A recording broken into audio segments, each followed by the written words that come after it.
Hi guys, Life Science 7A. We are going to get into Chapter 5 today. Just curious which vocabulary word you thought was most difficult. I mean, you have all those different ones about classification. For those you don't know, classification is this grouping of things according to similarities. This is the chapter where we always talk about your kitchen or the grocery store because they're classified. In the grocery store, you have the deli, you have the produce section, you have milk, dairy section, the cheese section, and then different types of meat. The reason that we classify is to organize it so that it's easier to discover things. So what I want to do is you guys in class are going to list as many organisms as you can. Try to include organisms that are not just animals and try to include different species of things. And then we're going to take a minute and break them up. So if I was listing organisms, you could start with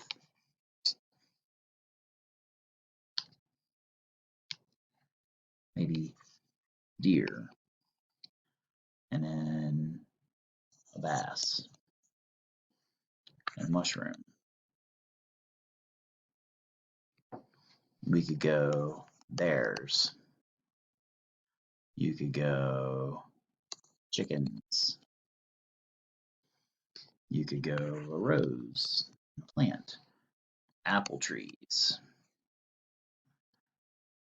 white oak.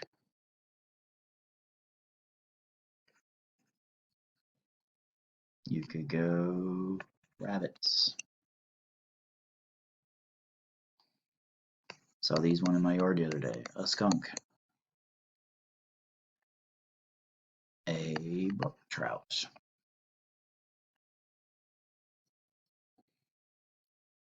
and then I need another organism. How about an ant? So if I was grouping things, you could group by which ones are animals. So, you know, deer, bears, I would put in the same group for sure. Skunks, I would put in the same group, and rabbits. Now, why would I put them all in the same groups? Because they're all mammals, like us. Easy one here. Bass and trout are all fish.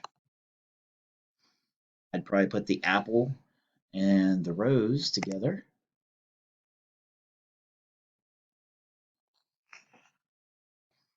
Mushrooms kind of left out by itself because it doesn't really isn't like any of them on there.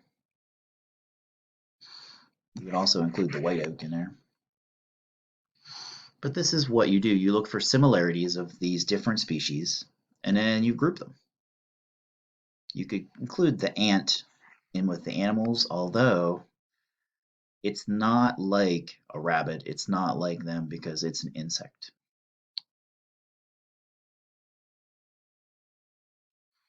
What is classification? Classification is grouping things according to their similarities. Think about your bedroom.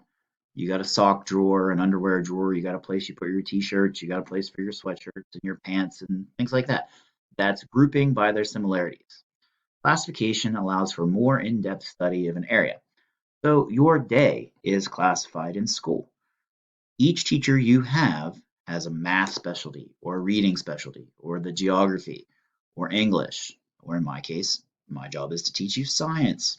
So I'm focused on an area of science so I can get really good at science, but not that I'm not good at other stuff, but I'm better at science than I am at the other things. An example of a specialist could be somebody who studies botany. Botany is the study of plants. And one of my favorite classes in college was botany because we got to go in the greenhouse and work with things. Almost all plants have similar characteristics and they're all classified as plants. So they have to be growing into the ground, they have to be multicellular, they have to have cell walls, and they must be photosynthetic to be a plant. Those are the characteristics that you would look for. Taxonomy is the study of classification. A taxonomist is somebody who works on placing organisms into their group. The very first classification person was Aristotle, and he had all kinds of errors because he had everything classified as either plant or animal, as either fish. Like if you were a dolphin, they classified it as a fish. They're clearly not a fish. To date, over 2.5 million organisms have been classified. They used There's similarities at first, but now today we can look at inside the cells, even down their DNA and even their metabolism. Now, metabolism is what allowed us to convert bacteria away from archaeobacteria. Archaeobacteria are what we think was the first organisms on Earth. Bacteria have a different metabolism. And in fact, human cells are more closely related to archaeobacteria and how our DNA works than how we are to regular bacteria. Who was the first taxonomist? Well, the first taxonomist was Aristotle. He was an ancient Greek. In fact, if you went against Aristotle's teachings, you could be under house arrest. But he had all kinds of problems. So the person who fixed a lot of Aristotle's problems was named Linnaeus, and he was in that one video we watched on Greatest Discoveries. Linnaeus developed the two-name naming system that we now call binomial nomenclature. He classified like 4,000 species. Most of them are plants, but he did classify many, many, many organisms.